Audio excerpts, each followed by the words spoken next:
আমি আমার মালিক মওলার স্বপ্নে জিয়ারত পাইছি। অনেক সময় আলহামদুলিল্লাহ পাই।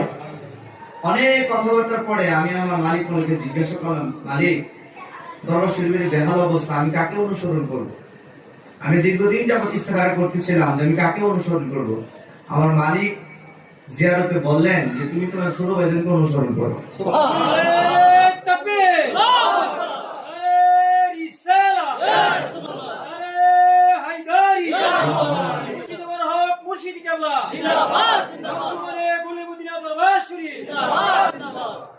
এই কথা আমার মালিক মওলা আমাকে বলছে।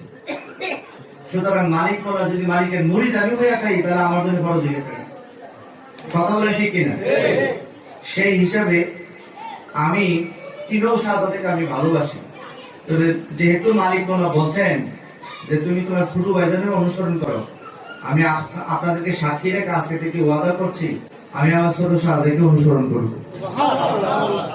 আপনারা আমার জন্য দোয়া করবেন, আমি যেন মালিক মওলার পবিত্র কদমে থাকতে পারি, ছোট ভাইজানের অনুসরণ করে আমি যেন বাকি জিন্দেগি আমি যেন কাটাতে পারি।